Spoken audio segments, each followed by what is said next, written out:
The girl in the cold. The night was dark, and the wind cut through the empty streets like knives. The war had ended only days ago, but the city still smelled of smoke and burning metal. Broken buildings stood like skeletons, and the ground was littered with twisted steel, shattered glass, and the silence of a place that had lost its voice. Ethan, a human soldier, moved carefully between the ruins. His boots crunched over small stones, and every sound seemed too loud in the stillness. He had been sent to check the area for any remaining hostiles or survivors. He didn't expect to find anything alive here. Then he heard it. A soft sound. Not footsteps, something weaker. A shaky breath, he stopped and turned his head, scanning the dark corners of the collapsed street. The sound came again, this time from behind the remains of a broken wall. Slowly, Ethan raised his rifle and stepped closer. That's when he saw her, a figure, small and trembling, crouched in the shadows. The moonlight fell just enough to show her face, pale blue skin, silver eyes, and long hair that clung to her wet cheeks. She was wearing a torn alien military uniform, the kind his enemies had worn in battle. The armor plates were cracked, and there were holes where bullets or shrapnel had passed through. Her knees were drawn up to her chest, arms wrapped around herself, trying to hold in what little warmth she had left. She was shivering when she noticed him, her eyes widened in fear. She pressed herself harder against the wall, as if it could swallow her and hide her from him. Her breathing quickened, and her gaze dropped to the weapon in his hands. Ethan could tell she was expecting the worst for a long moment. Neither of them moved. The cold wind whispered between them, carrying the faint smell of rain. He could end this right now. She was the enemy. That's what the orders said, no survivors from their side. But as he stood there, looking at her thin frame, the dirt on her skin, and the way she struggled just to breathe, something in his chest tightened slowly. Ethan lowered his rifle. The alien woman's eyes darted up to his face, confused. She clearly didn't understand why he wasn't pulling the trigger. Ethan reached into the pouch on his belt and pulled out a small piece of bread, dry but still warm from his rations. He crouched down, keeping his movements slow so she wouldn't panic, and placed the bread on the ground between them. Her gaze locked on it. She didn't move at first, as if she thought it was a trick. Her silver eyes went from the bread to Ethan's face, searching for some hidden threat. Then, almost too slowly to notice, her hand reached out from under her arm and picked it up. She sniffed it, then took the smallest bite. Ethan saw the way her expression changed, the way her body relaxed for just a second. She chewed like someone who hadn't eaten in days, and then she whispered something. It was soft, in her own alien tongue.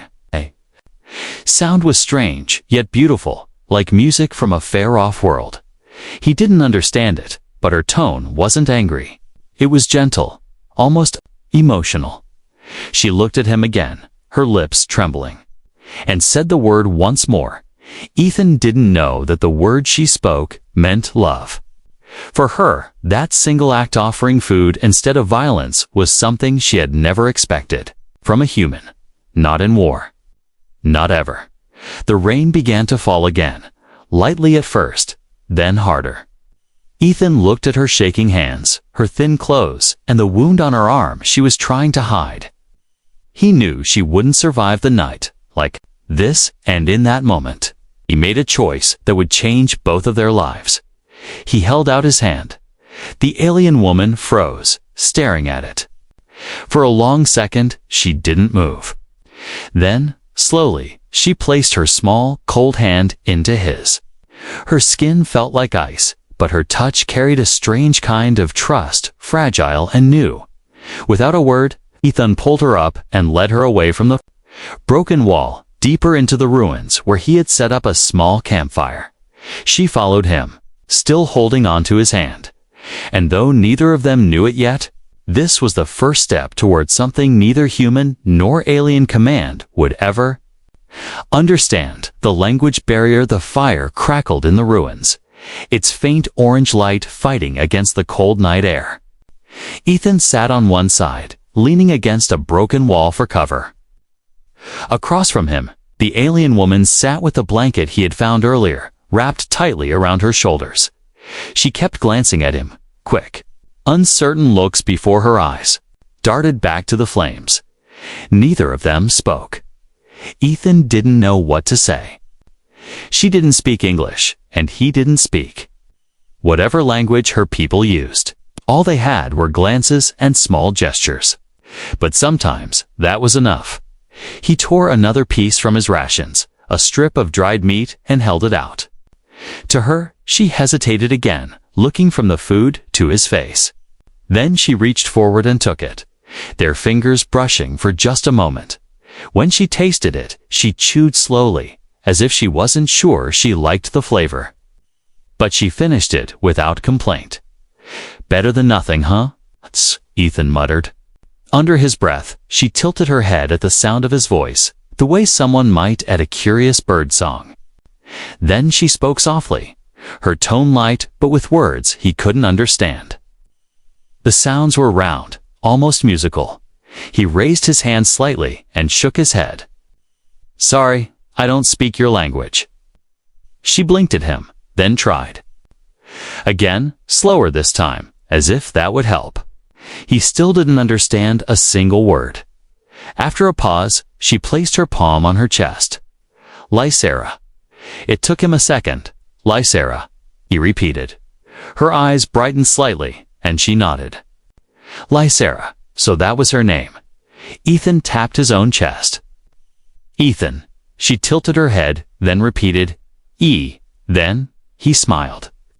Close enough. For the first time since he had found her, she didn't look entirely afraid. They sat in silence again. But it wasn't the heavy, tense silence from before. This one was lighter. After a while, Ethan noticed her shifting uncomfortably, one hand resting against her side. He remembered the blood he'd seen earlier and leaned forward slightly. "You're hurt, aren't you?" She looked at him, but didn't answer. Instead, she pulled the blanket tighter around herself, as if to hide whatever injury she had. Ethan sighed. "I'm not going to hurt you. Let me see." She clearly didn't understand the words, but maybe she understood the tone. Still, she shook her head and pressed her lips together. He reached for his medkit, opening it so she could see what was inside. Bandages, antiseptic spray, a small scanner. He pointed to her side, then to the supplies, and made a gesture like wrapping something up. Her eyes softened just a little. Slowly, she unwrapped the blanket and lifted the edge of her torn armor. Ethan swore under his breath. The wound was bad, dark, burned skin from what looked like a plasma blast. The edges were swollen, and the infection was spreading. She must have been in pain every time she moved. She flinched as he reached out, but didn't pull away. He worked carefully, cleaning the burn, applying an antiseptic that hissed when it touched her skin. Her claws dug into the dirt beside her, but she stayed still, eyes locked on him the entire time. When he finished, he wrapped the wound in clean bandages. She touched the fabric, her fingers lingering on it like she couldn't believe it was. "There, better?" he asked. She didn't understand the word, but she gave a tiny nod.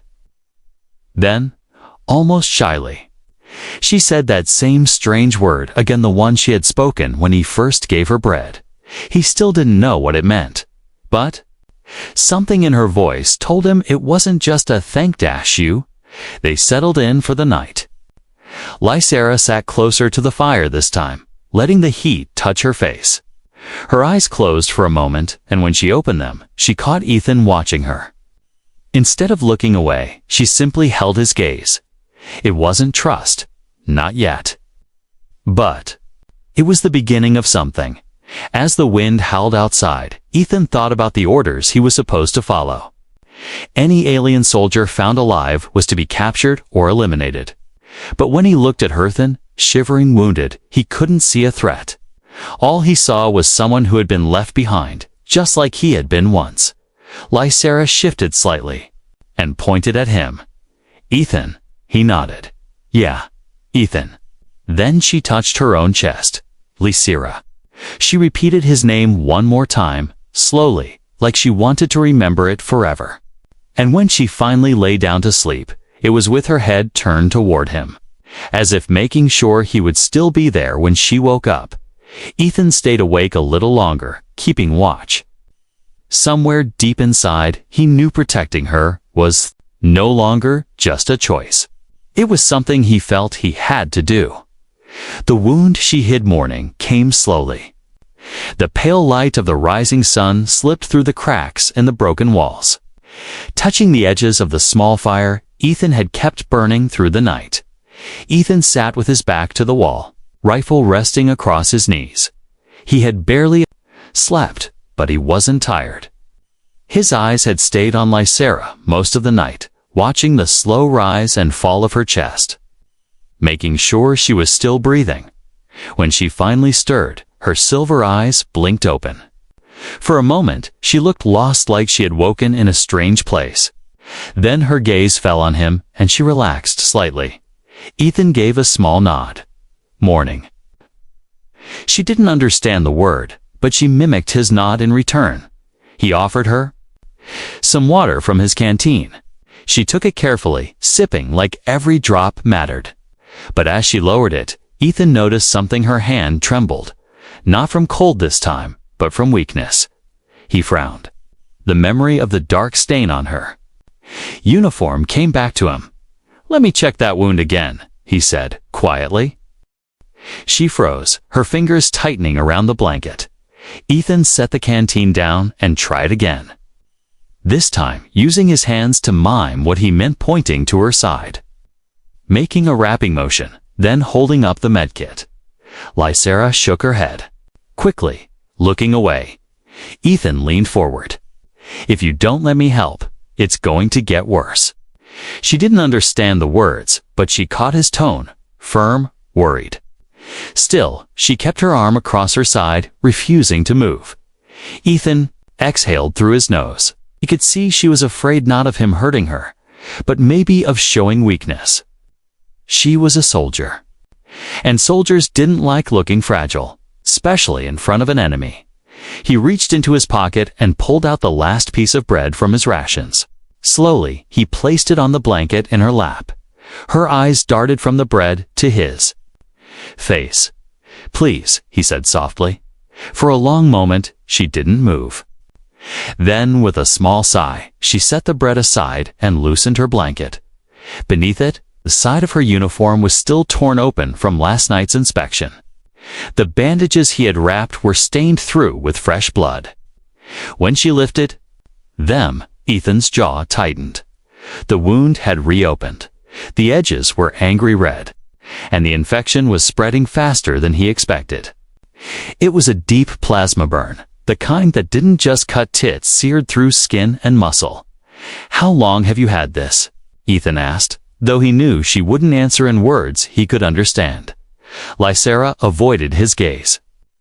Her lips pressed into a thin line, and she gave the smallest shrug.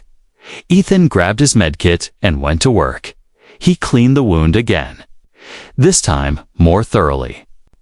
The antiseptic hissed as it touched the burn, and Lysera's hand shot out, gripping his wrist so tightly he felt her claws through his sleeve. "It's all right," he murmured. "I've got you." Her breathing was uneven, every touch sending a tremor through her. But she didn't pull away. She just kept her eyes locked on his, as if drawing strength from the calm in his expression. When he finally rewrapped the wound with fresh bandages, she let out a shaky breath. Her grip on his wrist loosened, but she didn't let go entirely. Until he sat back. Ethan offered her the bread again. This time, she took it and ate slowly, her eyes never leaving his. When she finished, she said that word again, the one he had heard twice before. He tilted his head. "What does that mean?" She didn't answer with words. Instead, She placed her hand gently against his chest, right over his heart, and repeated it. Ethan's pulse quickened. Whatever it meant, it wasn't casual. They sat in silence for a little while. Outside, the sound of distant engines echoed. Patrols were moving through the ruins again. Ethan's body tensed. If they found Lysera here, there would be no explaining it. He met her gaze. We can't stay here. She didn't understand the words, but she seemed to feel the urgency in his tone. He started packing his gear, motioning for her to stand. She struggled to get up, her wound making her movements slow. Without thinking, Ethan moved to her side, slipping his arm under hers to help support her weight. Her eyes widened at the contact, but she didn't pull away. In fact, she leaned into him slightly, her steps uncertain but determined. As they stepped out into the cold morning air. Ethan knew two things for sure. 1, Lysera wouldn't survive without him. And 2, if Command found out what he was doing, they'd brand him a traitor. But when she glanced up at him, the faintest hint of a smile tugging at her lips, he realized something else. He didn't care. The patrol that found them the ruins were quieter than usual that morning. No distant gunfire, no collapsing walls, just the cold wind pushing through the hollow streets. Ethan led the way, his rifle slung but ready. Lysera stayed close, the blanket wrapped around her like a second skin. She limped slightly, each step, reminding him of the wound she carried. He slowed his pace without saying anything, letting her keep up. She seemed to notice and glanced at him once, her silver eyes soft in a way he hadn't seen before. They were heading toward an abandoned supply outpost Ethan had used before. Figured it would be safer than staying exposed in the open streets. But halfway there, the sound of boots on concrete froze him in place. He raised a hand for Lysera to stop. She obeyed instantly, her body going still like a predator sensing danger. Her eyes darted toward the sound. Voices followed. Checking the east side, nothing but rubble here. Wait movement. Ethan cursed under his breath. 4 human soldiers emerged from behind a collapsed building, rifles raised. Their armor was clean, compared to his, marked with the insignia of the Central Command Unit. These weren't stragglers, this was an active patrol. The soldier in front, tall man with a scar across his cheek, locked eyes with Ethan. His gaze then shifted to Lysera. Immediately, all 4 rifles swung toward her. Drop the blanket and step away from the alien. The leader barked. Lysera flinched, taking a step back. Ethan instinctively moved in front of her, his own rifle still hanging from its strap, but his stance protective. She's injured, Ethan said quickly. Not a threat. That's an enemy combatant, the scarred man replied sharply. You know the Order's no survivors from their side. She's unarmed, Ethan countered, his voice rising. Look at her, she can barely walk. One of the younger soldiers smirked. Then she's easier to put down. Ethan felt a rush of anger boil up inside him. His hand dropped to his rifle grip, not to raise it, but enough for the others to notice. Stand down, Ethan, the leader warned, or you'll be joining her. For a moment, the street felt like it was holding its breath. Lysera's hand clutched the back of his jacket, her grip trembling but desperate. He could feel her fear in that touch. He forced himself to think. If he openly defied them here, it would mean an immediate fight and Lysera couldn't survive. A crossfire. She's my prisoner, Ethan said finally, forcing calm into his voice. I'm taking her back to base for questioning. Orders say high-value targets go through intel first, right? The scarred man's eyes narrowed. She doesn't look like high value to me. She's wearing officer's armor under the damage, Ethan lied smoothly. Might have codes, intel, maybe even command-level clearance. The soldiers exchanged glances. The leader didn't lower his rifle, but he hesitated. Fine, but she's your responsibility. If command says put her down, it's on you. Ethan nodded once. Understood. The patrol moved past, still eyeing Lysera like she was a wild animal that might attack at any second. She kept her gaze low until they were gone, the echo of their boots fading into the distance. Only when they were alone again did she look up at him. Her lips moved, forming that same soft word she'd said before. Her voice shook, but her eyes were steady on his. He didn't know exactly what it meant, but in that moment, he understood enough. "You're safe," he told her quietly. "As long as I'm here." She tilted her head at the sound of his voice, not understanding the words, but feeling the intent behind them.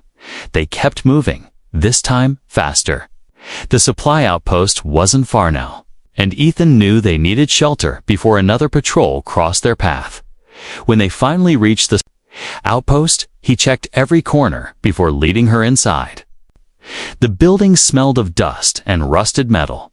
Old crates were stacked along the walls. The broken terminal flickered weakly in the corner. Lysera sank down against one of the crates, pulling the blanket tighter around her.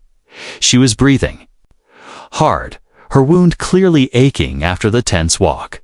Ethan knelt beside her, checking the bandages again. They were holding, but she was still weak. "You've got to rest," he said gently. She didn't understand, but she caught his tone and closed her eyes for a moment.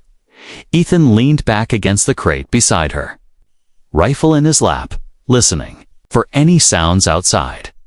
He knew this wasn't over, not by a long shot. The patrol leader had seen Lysera's face. Word would get back to command sooner or later, but when he glanced at her, her head resting lightly against the crate, her breathing evening out, he knew one thing for certain: if they came for her, he wouldn't hand her over, not now, not ever. The gift of warmth the supply outpost was colder than Ethan expected. The broken windows let in sharp gusts of wind that made the air bite at their skin. The small fire he had built in a metal barrel flickered weakly, barely enough to keep away the chill. Lysera sat near it, her knees drawn up, her arms hugging the blanket tight around herself. But even from where he stood, Ethan could see her shivering. Her wound made her weaker, and the cold wasn't helping. Ethan rummaged through one of the old crates in the corner.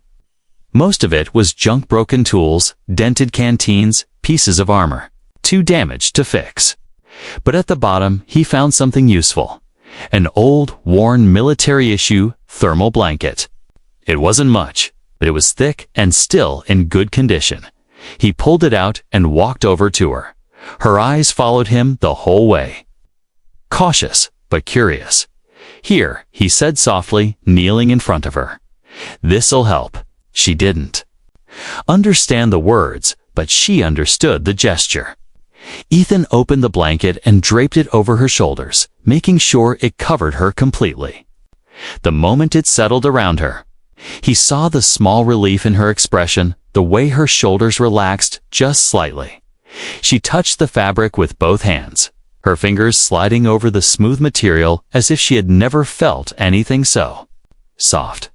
She looked at him, and for the first time since they met, there was something in her eyes that wasn't fear. "Warm," Ethan said, pointing at the blanket, trying to give her a word. She blinked, then repeated, "Warm." Her accent was heavy, but the sound made him smile. Ethan went back to the crate and dug out another small find, a pair of old gloves. He knelt again and gently slid them onto her hands. She let him, though her gaze stayed fixed on his face. The whole time, when he was done, she didn't pull her hands away. Instead, she kept them there, inside the gloves, holding them in front of her like they were something precious. The fire popped, sending a brief shower of sparks into the air. Outside, the wind howled, but inside, a strange calm had settled between them. Lysera shifted slightly, pulling the thermal blanket tighter. But then she did something unexpected. She moved closer to him. Ethan looked at her in surprise. But she didn't stop until she was right beside him, her shoulder brushing against his arm. Her skin felt cool at first, but as she settled, he could feel her trying to take in his body heat. Her breathing slowed, matching his.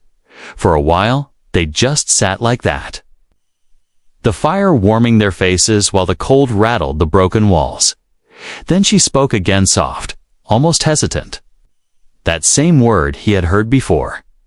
Ethan frowned slightly. "You keep saying that? What does it mean?" She looked at him, her expression unreadable, and repeated the word again, placing her hand gently against his chest, right over his heart. He didn't understand the exact meaning, but he felt the weight of it. Whatever it was, it mattered to her. Outside, a distant sound broke the quiet, the low, rumbling growl of an engine. Ethan's body tensed instantly. He stood, peering through a gap in the wall dot in the distance. Through the falling snow, a small patrol vehicle rolled slowly down the street. It wasn't the same unit from earlier, but that didn't matter. If they saw the firelight or caught sight of Lysera, there would be no explaining it away twice. Ethan turned back to her. "We need to keep the fire low." She didn't know the words, but she saw the seriousness in his eyes. She nodded and helped him pile some scrap metal in front of the barrel, shielding the light from outside view. When it was done, she sank back down beside him. Her hand brushed against his, and for a moment, neither of them moved. Then, slowly, she intertwined her fingers with his, as if testing whether he would pull away. He DN single quotes. The warmth wasn't just from the blanket anymore. It was in that quiet, unspoken connection, the silent promise that, no matter what came next, they weren't alone. For Ethan, the war outside felt far away in that moment. For Lysera, the cold seemed less cruel. And for both of them, the night suddenly didn't feel quite as long. The meaning of the word "the night" passed slowly, but it was calmer than most nights since the war ended. Ethan stayed awake longer than he needed to, his rifle resting against the crate, his eyes on the dying fire.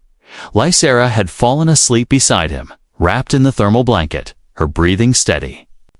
She looked younger when she slept, less like a soldier, more like someone who had been caught in a storm, and was still finding her way home. But that word still echoed in his mind. She had said it again before closing her eyes, placing her hand over his heart like it meant something bigger than he could guess. He didn't know why it mattered to him so much, but it did. When morning light crept through the cracked windows, Ethan rose quietly, careful not to wake her. He decided to search the rest of the outpost for anything useful, food, medicine, and maybe answers. In the back corner, behind a pile of rusted crates, he found an old storage locker. The lock was broken, and inside, under a heap of dusty coats, was something unexpected: an alien data pad. It was cracked, but the screen still flickered when he pressed the side button. The interface was in her language, but Ethan had seen enough of these devices to know they often carried basic translation files. It took him a few minutes, but he found the dictionary program. The alien symbols filled the screen, small English translations beside them. He typed the strange words she kept saying. The result appeared instantly. Ethan froze. Love, not gratitude, not trust, not safe or friend. Love, the realization, hit him harder than he expected. Every time she had said it, from the moment he gave her bread, to when he treated her wound, to last night when she sat beside him, it had been that word. And she had meant it. Ethan leaned back, staring at the screen. His first thought was disbelief. They barely knew each other. They were supposed to be enemies. And yet, he closed the datapad and set it aside. This wasn't the kind of thing you just ask someone about, not with a language barrier like theirs. Still, the truth weighed on him, warming and unsettling at the same time. When he returned to the fire, Lysera was awake, watching him. She tilted her head, eyes curious. He sat down across from her. She reached out and lightly touched his hand, then repeated the word. This time, Ethan didn't hide his reaction.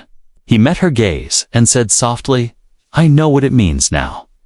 She blinked, not understanding the words, but she must have caught something in his tone, because her eyes widened slightly. He tapped his chest. Love, he said, in English. Then he pointed at her and repeated the word in her language. Her lips parted in surprise. For a moment, she just stared at him. Then, a small, almost shy smile tugged at the corner of her mouth. Ethan's heartbeat was faster than it should have been. He wasn't sure what to do with the moment. But there was no time to think, because outside, the sound of distant engines returned. This time, it was closer. He moved to the window, peering through the broken glass. 2 armored vehicles rolled slowly through the street, their mounted lights sweeping over the ruins. Soldiers walked alongside, scanning the buildings. Lysera stood behind him, her body tense. She didn't need to understand the words "stay down" to know what to do. She crouched low, clutching the blanket around her shoulders. Ethan grabbed his rifle and scanned the interior. If they searched here, there was no way to hide her. The outpost had only one entrance and it was in full view of the patrol. He turned to her, lowering his voice. If they find you, they'll... He didn't finish the sentence. She stepped closer, placing her hand over his heart again. Love, she whispered. It wasn't a question. It was a statement, and Ethan realized then that this wasn't just about her feelings. It was her way of saying she trusted him completely, even if it meant risking her life. Outside, the soldiers stopped near the entrance. Voices barked orders. Ethan made a decision. If they came in, he'd fight. It was reckless. It was stupid. It could cost him everything. But when Lysera's hand stayed over his heart, warm through the fabric of his jacket, he knew he couldn't do anything else. The soldiers moved past the door without entering. The rumble of the vehicles grew fainter, and finally, silence returned. Ethan let out a breath he didn't realize he'd been holding.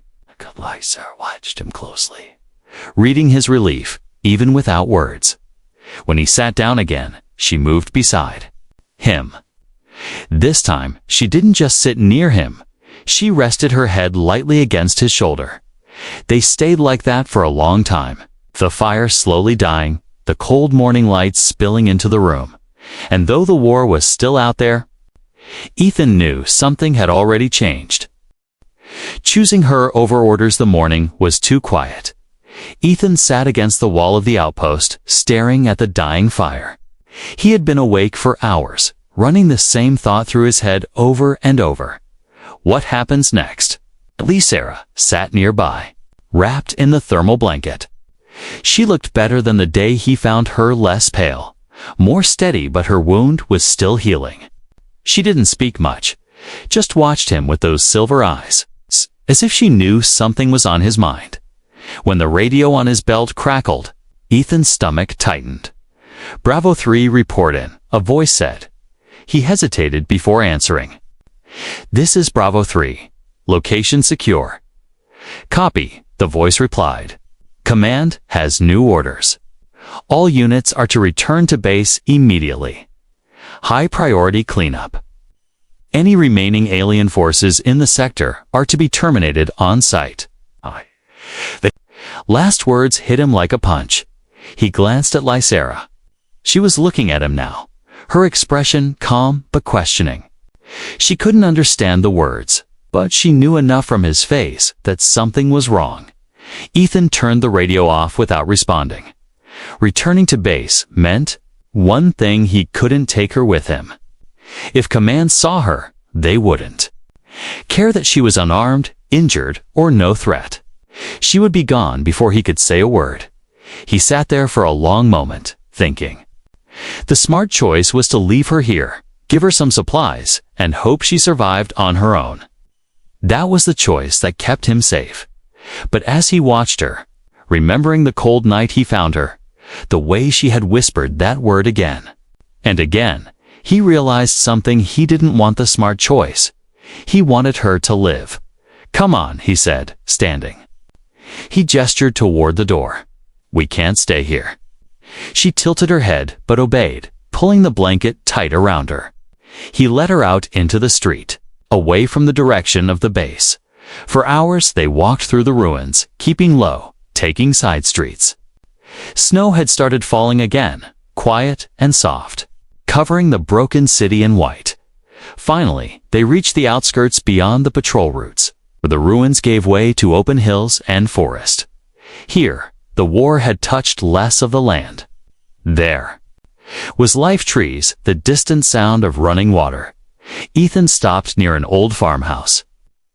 Its roof half collapsed, but still sturdy enough to give shelter. He checked it quickly, then motioned for her to come inside. "This is as far as I can go," he said quietly. She didn't understand the words, but she knew the tone. Her eyes searched his face, as if trying to find the truth in it. Ethan crouched, so they were eye level. "If I take you to base, you'll die. Here, you have a chance." Her hands tightened on the blanket. She shook her head slowly, taking a step toward him. "Lysera," he began, but she placed her hand over his heart. "Again, love," she whispered. The word was softer this time. Not desperate, not afraid, just certain. He swallowed hard. "Yeah, love." For a moment, he almost stayed. He could vanish from the army, disappear into the forest with her, and forget the war entirely. But deep down, he knew the longer he stayed, the greater the risk of leading soldiers here. He reached into his pack, pulling out food, a small canteen, and his old knife. He pressed them into her hands. "These will help. And I'll find you again. I promise." Her eyes shimmered. She didn't let go of his hand as he stood, holding onto him like she could keep him there forever. He gently pulled free, stepping back. She stood in the broken doorway, watching as he walked toward the edge of the trees. When he turned for one last look, she was still there, blanket around her, silver eyes locked on him. She lifted her hand in a slow, small wave. Ethan raised his own hand in return. Then he turned and disappeared into the falling snow. 2 weeks later, far from the city, Ethan found himself in a different patrol sector. He followed his orders, kept his head down, and stayed alive. But every night, when the camp was quiet, he thought of Hirelone in that farmhouse, wrapped in that blanket, waiting. And one evening, as the sun dipped behind the hills, he slipped away from the camp without a word. The forest path was long, but he knew the way. When he reached the farmhouse, his heart pounded in his chest. She was there. She stepped into the doorway, eyes wide with disbelief. Then she crossed the distance in seconds, throwing her arms around him, holding on as if she'd never let go again. He held her just as tightly, and for the first time since the war began, Ethan felt like he was exactly where he was meant to be.